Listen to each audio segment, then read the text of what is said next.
Ahnaf ibnu Qais radhiyallahu anhu. Ini Ahnaf ibnu Qais ini lahir di Baghdad. Ini menurut manaqib beliau. Dan beliau ini sejaman dengan Rasulullah. Artinya Rasulullah masih hidup, kemudian Rasulullah ini beliau lahir, tetapi beliau tidak melihat Rasulullah sallallahu alaihi wasallam. Ini Ahnaf ibnu Qais.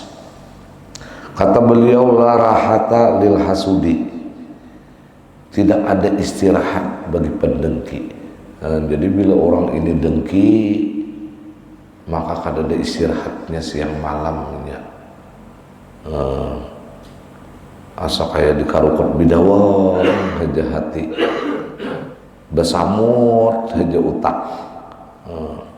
Maka lalu setumat orang didengki ini di muka rumahnya, maka manicet tak pulang, Pak Haji, dia bilang mau kepala.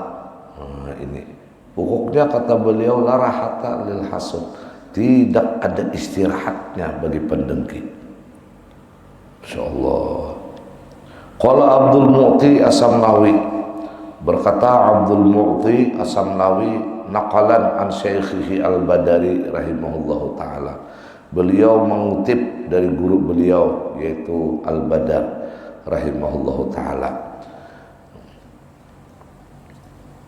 Yublal hasudu bi khamsatin, dibala orang pendengki ini dengan 5 hal. Dan Allah rahmati kita berataan.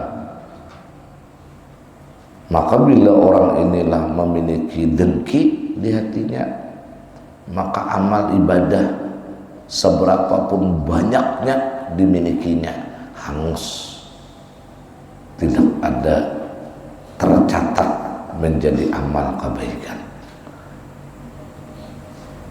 Kayak apapun ganalnya amalnya yang dilakukannya, ini sesuai dengan sabda Nabi, al-hasadu, sifat dengki, ya'kulul hasanat kama ta'kulun naru al-hataba atau kama qal.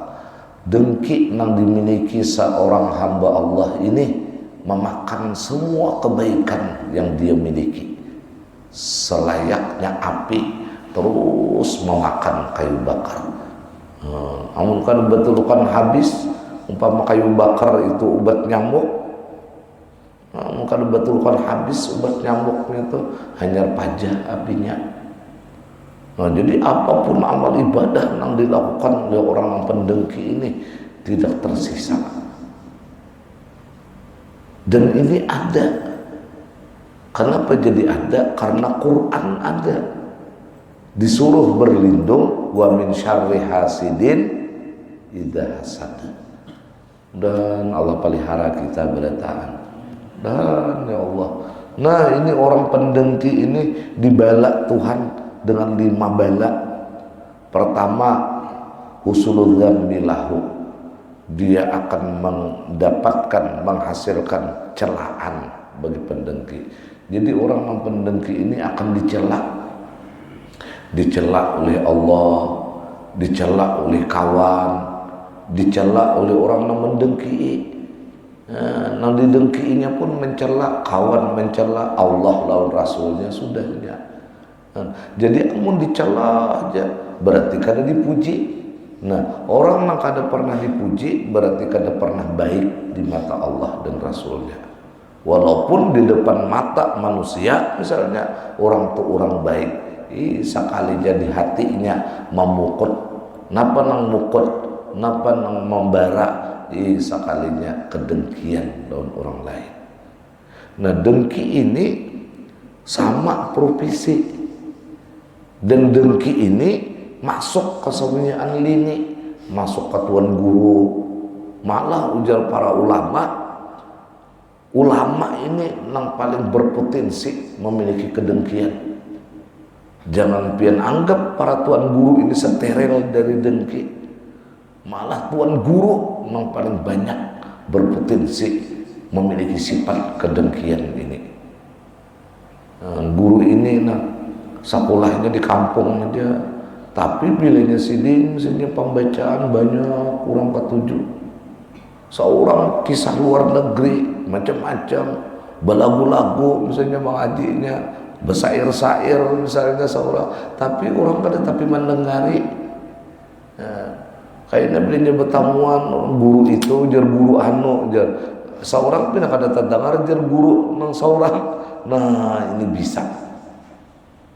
Nah maka bilanya sudah dengki ini, maka sifat-sifat buruk akan munculan karena sesuai untuk membakar ibadah yang dia lakukan.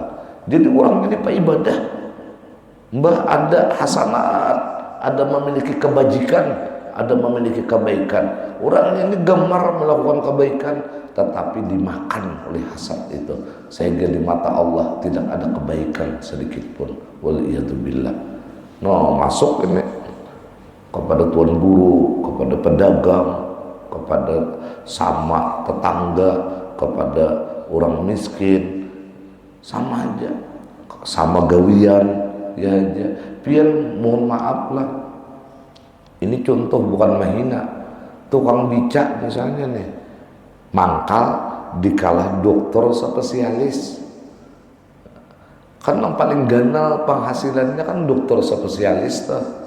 Mencatok parut gitu aja, nah dicatoknya, disuruhnya banganga, disintarinya, ya tuh 200.000 bayar. Nah, tukang becak ini sekali orang berbuat paling kancang 20.000, tapi bisa tukang becak ini bagi hirian pada tukang becak karena seprovisi kada mahiri inya lawan dokter spesialis karena kada sama gawian. Padahal sama pada 20.000, nang ini 200.000, mestinya nang 20.000 ini dengkinya kalah penghasilan 200.000, cuman karena kada seprovisi. Ngeri dengki ini.